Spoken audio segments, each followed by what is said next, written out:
Слово президенту Международной организации Фонд исследований и поддержки коренных народов Крыма Нагиру Бекирову. Поскольку времени мало сказать много, я постараюсь говорить об очень практичных вещах. Во-первых, мне бы хотелось, с одной стороны, то, что я сейчас, буквально сейчас скажу, это мне самому удивительно, что есть нужда говорить, потому что, в принципе, почти каждый выступающий это говорил и без меня. Но почему-то потом идут какие-то странные выводы, там рассуждения после этого. Украинское государство по сей момент все еще остается заклятым врагом крымстатарского народа. Независимо от смены режима, независимо от того, под какими флагами они стоят, какие лозунги выдвигают, каким партиям принадлежат, сколько у них денег в кармане или там на счету и так далее. Ни один режим, начиная с самого такого неустойчивого Кравчука и заканчивая нынешним, не сделал ничего для крымстатарского народа, персонально для крымстатарского народа, такого, чтобы можно его было считать дружественным режимом, дружественной партией, дружественным политиком и так далее.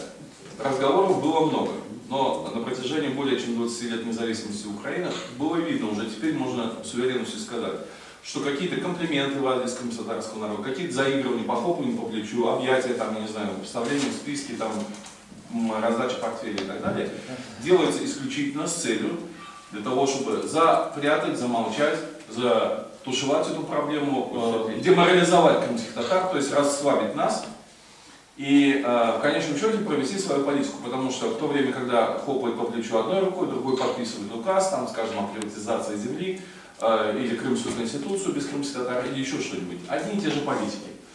Поэтому либо мы это понимаем и, соответственно, свою следующую деятельность строим с учетом этого всего, либо мы, я не знаю, у нас какой-то плюрализм в мозгу. То есть украинское государство нам враг, но при этом мы пойдем там, напишем очередное обращение, вот наконец-то они поймут, вот до этого не знали, и наконец-то вот они все это сделают как нам надо. Я не говорю, что такие обращения не нужны, там или митинги и так далее, но я за то, чтобы провести 18 октября митинг, у меня тут тоже будут предложения, но если кто-то думает, что мы 18 октября соберем 2000 людей, или даже 5000, или даже 10, и наконец-то украинское государство очнется и скажет, ой, блин, на самом деле, как мы о них забыли. Слушайте, если тут есть серьезный человек, который так думает, да, то нам всем надо как-то другие процедуры совершенно пройти, не политические. Вот.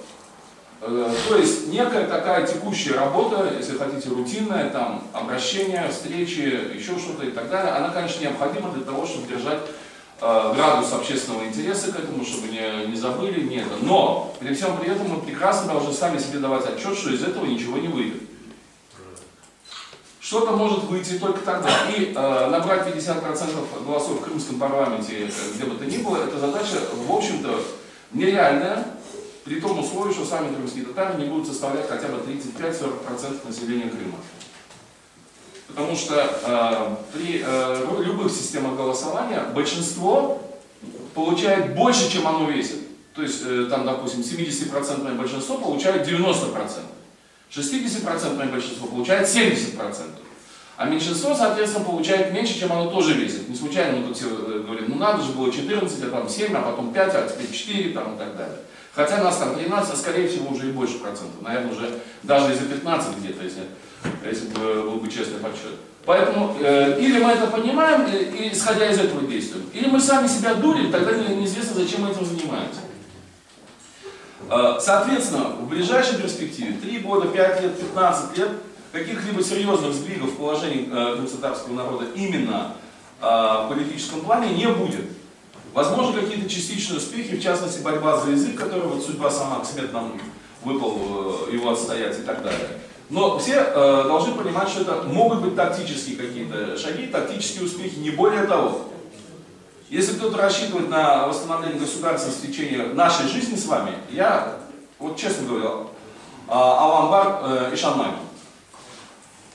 Я буду рад, если мои внуки крымстатарское государство увидят и построят. Но для этого я сейчас должен понять, что крымстатарское государство в результате нашего обращения или митинга не появится. И работать на то, что делается не митингами и не обращениями, а совершенно другими вещами, так как это государство появлялось у всех народов. По крайней мере, изменить демографический баланс, о чем я уже много говорил.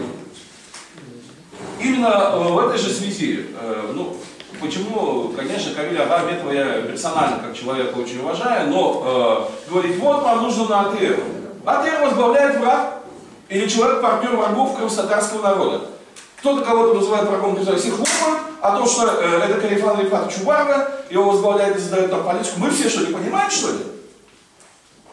И кто серьезно думает, что можно пойти к врагам крымско-татарского народа, которые его продали еще даже не со стороны, а внутри, сами враги, и убедить их, ребята, пустите нас на телевидение, мы сейчас народу расскажем, на митинг придет 15 человек, а на следующих выборах мы вас всех сметем.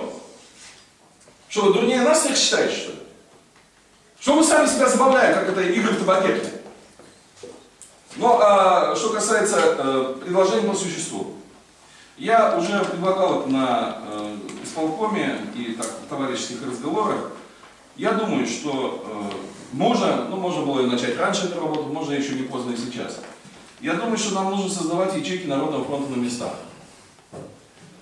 которые будут именно ячейками Народного фронта, а не тех организаций, которые входят в Народный фронт.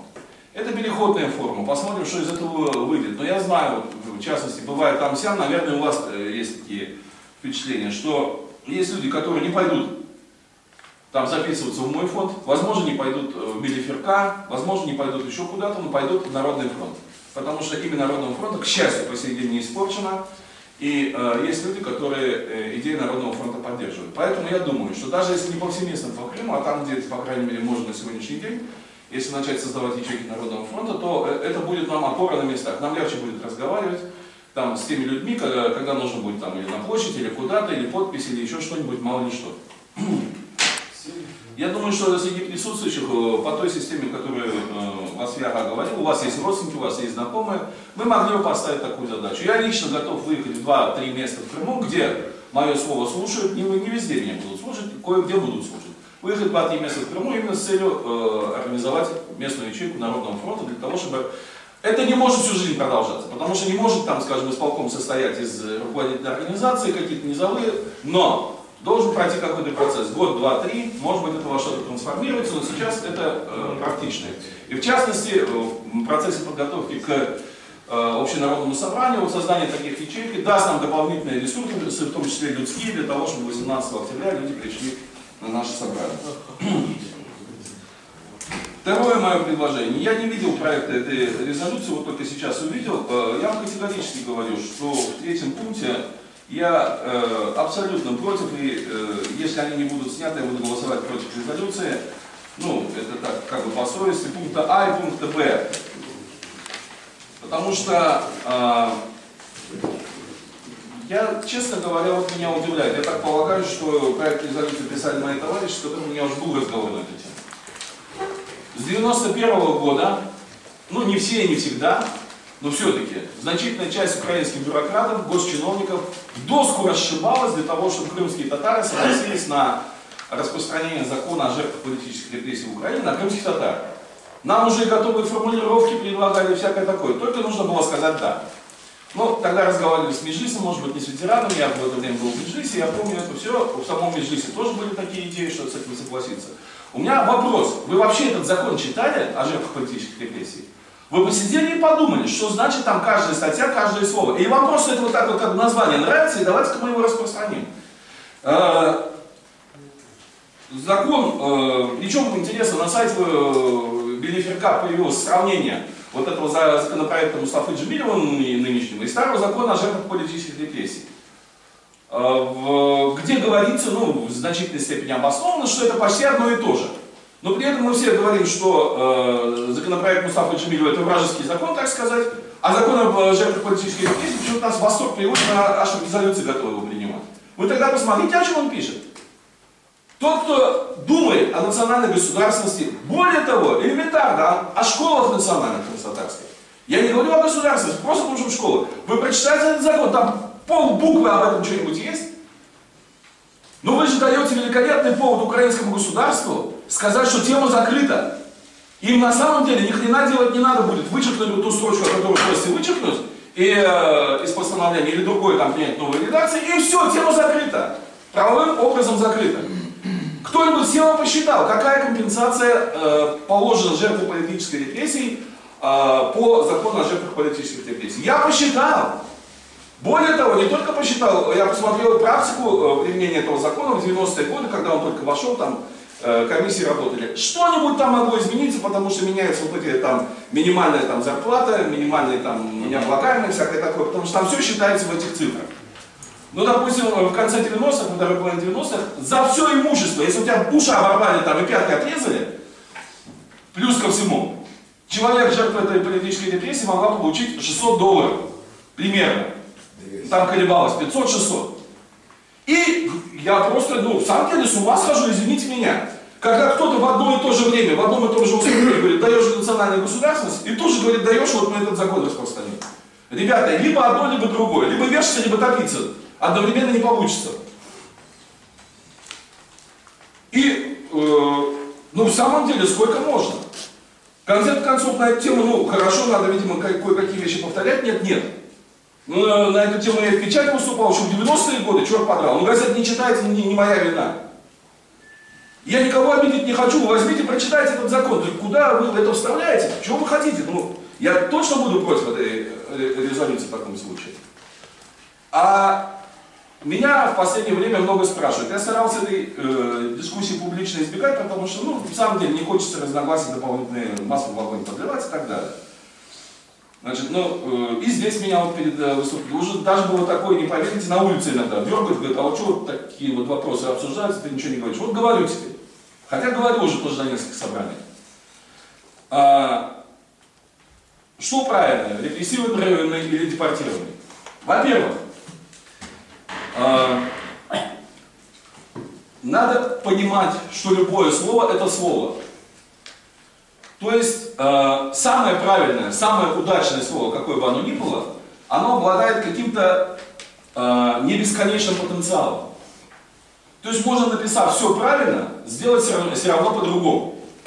Ну уж кому не ветеранам это объяснять, которые жили при Советской Конституции, при равноправии народов и всякое такое. Поэтому спору о словах надо отводить, ну, то место, которого оно достойно, не больше того. Можно и так написать. Если кто-то думает, что вместо восстановления там, Крымской ССР, если бы вписали слово возрождение Крымской ССР, и все бы изменилось, ну, ей-ей, это не так. Они бы написали, объяснили, как это возрождать, и почему это возрождать, а не восстанавливать, и ничего бы не изменилось. Тот, кто думает, что если вместо депортированный, или как написать, репрессированный, или как у нас там еще такая мода есть, вместо крымские татары Крымы, допустим, написать, вот с этого момента начнется счастье, все начнут любить и ходит, то, ну, это большое заблуждение. Причем мне странно, что я вам вынужден это объяснять, потому что вы люди с огромным опытом, которые прошли всю изощренную машину вот этого коварства, лжи, вероломства, когда говорили одно на приеме там у Демичева, а когда приезжал, тебя снимали самолет и в психушку совали там на 15 суток. Ну, неужели вам надо объяснять, что насколько манипулируют словами? Но если речь идет все-таки о словах, то репрессия, может, это кому-то не нравится, но репрессия — это совершенно нейтральное слово. Человек, сидящий в тюрьме за воровство, репрессированный. Тот, кто не изучал теорию права или политики, он, может быть, этого не знает, но это в любом учебнике уголовного права можете прочитать. Уголовная репрессия. Сидящий в тюрьме за воровство, он репрессированный. Потому что репрессия как кнут. И можно ребенка избивать, а можно мулов погонять, которые босс везут. Не более того, это как пистолет, которым можно от воров отстреливаться или от разбойников, а можно пойти убийство совершить невинного человека. Репрессия — это технический прием, некое наказание, которое применяется или правомерно, или неправомерно. Репрессия само по себе не положительный и не отрицательный термин. Поэтому репрессированный народ, если вот буквально понимать, он может быть правильно репрессированный, грубо говоря. Вот есть известная книга, всем известная, Нехлича, который, ну, фурор в свое время произвела, «Наказанные народы». Не, я могу остановиться, в самом деле. Есть, которая произвела огромное впечатление на всех, там запрещали ее и всякое такое. Но выражение-то «наказанные народы» идиотское выражение. Само по себе, вдумайтесь его. Каким образом народ может быть наказан? Абсурд. Потому что наказание — это нечто, ну, за что-то стоящее наказание. Если ты вышел на улицу, двинул любому прохожему в глаз, это не наказание. это разбой, это нападение, это хулиганство, это не наказание. А вот если кто-то тебе двинул глаз, а ты ему ответил, вот это наказание. Потому что это наказание следует только за какое-то аморальное, за противоправное и так далее деяние. Точно так же здесь, но наоборот. Репрессия, может быть, и в любом государстве существует репрессия. В любом государстве. Более того, репрессии существуют даже в общественных организациях. Кто-то не платит взносы, выражается матом, не соблюдает устав, его выгоняют. Репрессия? Ну, штрафы и прочее. Совершенно верно. Поэтому, если кто-то думает, что мы, используя слово репрессия, этим самым что-то там доказываем, объясняем или ставим на ноги, он просто сам себя обманывает. То же самое с депортацией. Почему-то все сели на депортацию проституток. Депортация проституток, там еще каких-то элементов существует в административном праве, там, в любом государстве. Но в международном праве депортация входит в перечень преступлений против человечности. В статусе Римского уголовного суда, утвержденного дипломатической конференцией в 2000 году. И точно так же, как в свое время там устав ООН, там разные другие конвенции, шаг за шагом ее подписывает все большее количество государств, ратифицирует. Точно так же и этот международный статус или устав по-русски Международного уголовного суда, он входит в силу. И депортация, в отличие от репрессии, там такого выражения нету, а депортация есть, так же как есть геноцид, так же как есть преследование там по национальному признаку и всякое такое. То есть депортация — это термин международного уголовного права, который достаточно точно описывает то, что было сделано с крымскими татарами. Может это нравится, может это не нравится, но в современном международном уголовном праве так. В принципе, мне как бы почти все равно, использовать то слово или это. Я хочу только, чтобы понимали, что за этими словами есть разные смыслы, и ни одно из слов само по себе не палочка-выручалочка волшебная, которую вот махнул и будет так, как нам хочется. То же самое реабилитация. Опять-таки, давно уже не впутываюсь в эту дискуссию, но черт возьми вынуждает, потому что вот нам не нужно там то-то, нам нужна реабилитация. Во всем международном праве реабилитация используется только так, как оно используется в медицине. Социальная, психологическая, медицинская реабилитация. Вот у человека там, он хромает, травму перенес, значит, его там обучают профессии, двигаться там, витамины пить, вот это реабилитация. Кто-то подвергся там заложником был, его вытащили, с ним психолог разговаривает, ничего, люди хорошие, не все там бандиты, вот у тебя дети и так далее. Это реабилитация. В международном праве слово реабилитация в другом смысле не употребляется. Если кто-то думает, что реабилитация — это восстановление государственности, с точки зрения современного международного права, это не так. Это может нравиться, это может не нравиться, это другой вопрос. Но с точки зрения международного права это не так. Но есть политическая реабилитация. Да, ёпта ты намотал. Политическая реабилитация в международном праве просто нет. Что предлагаете? Я отвечаю на вопросы, которые мне задавали. Это вопрос очень серьезный, поэтому я хочу, чтобы вы все выслушали. Да, правильно. Вот. И поэтому, а потом уже каждый из вас имеет свое право на свою точку зрения. Из практических соображений, значит, еще раз. По мне так нужно снять пункт А и Б в третьем. Здесь были очень практичные, хорошие предложения. Мне понравились они в самом деле. Я к этому добавляю, что приступить к формированию ячеек, причем с участием наших участников собрания сегодня. Давайте подумаем о том, чтобы начать формировать ячейки Народного фронта на местах. Пусть из 3 человек, пусть из 5, чтобы было кому позвонить, пригласить, передать информацию и так далее. Дальше. При всем моем уважении, я тут один из самых молодых. Есть немножко моложе меня люди, но я один из самых молодых. В основном это ветераны. Ветеран не в смысле только долго участвует в движении или имеет заслуги, а ветеран уже, к сожалению, человек в возрасте. Давайте проводить наши собрания, если мы не можем по-другому привлечь молодежь, давайте вот среди тех, кто присутствует сегодня, у меня старшему сыну 8 лет, его просто бессмысленно вести на такое собрание. Если бы ему было 14, я бы его привел. Давайте приводить своих детей, племянников, внуков, для того, чтобы хотя бы наше ближайшее окружение, наши семьи знали, чем мы тут занимаемся, о чем мы говорим. Потому что мне пришлось побывать на Курултае молодежном, там когда-то он был, не помню, в июне что ли, или в июле. Вот. Там, конечно, люди тоже сидят и переживают за свой народ, все понятно. Но понимание того, что происходит у них, и у наших ветеранов, которые имеют этот опыт, ну, как будто два разных кино смотришь. Это 3D, а это какой-то черно-белый. То есть они о своем, они народ любят, они пытаются, но они, не имея практического опыта, они совершенно не знают, с чего начать, с чего приступиться. И у них вся их активность уходит тоже в обращение. Вот они приняли там 4 обращения, клали на их обращение. Кстати, как и на наше положено. Потому что, ну, то самое государство, о котором мы говорим. Но они думают, что они сделали дело, приняв обращение. Их также надо вовлекать в ежедневную практическую работу. А это возможно только тогда, когда они сидят с нами, слушают нас, спорят, может быть, с нами заблуждаются. Давайте следующее собрание. Я поддерживаю идею провести в конце сентября следующее собрание. Ну, я понимаю, что это и деньги, и техника, и так далее. Найдем какую-то аудиторию побольше, на 100-150 мест. И, скажем, каждый из ныне присутствующих сегодняшних приведет, ну, 2-3 человека из молодежи. И посмотрим, что получится, потому что на сайте Мелиферка 350 человек прочитали объявление об этом собрании сегодняшнем, ну видно, вы тоже это знаете. А пришло у нас, я знаю, в этом зале 60 человек помещается, ну максимум где-то. Вот. То есть каждый шестой пришел только сюда из тех, кто читает. Тем более давайте, вот мое второе предложение, то есть я поддерживаю в конце сентября и давайте молодежь. И третье мое предложение тоже по резолюции. Я думаю, что нам нужно не просто обратиться к властям тем и тем, признать крымсатарский язык региональным, а нам нужно где-то официально выразить свою позицию, что мы поддерживаем закон Украины, вот этот новый, точно не это, об основе языковой политики, не знаю, что такое, как он там называется, точно напишем. Потому что якобы в официальном, так сказать, ну, сфере прозвучала только позиция Мустафы Джемилева. Крымским татарам он там нахрен не нужен. Да нифига подобного, нужен. Другое дело, что его снова могут извратить, вывернуть наизнанку или не выполнить, как это вот часто делается подряд.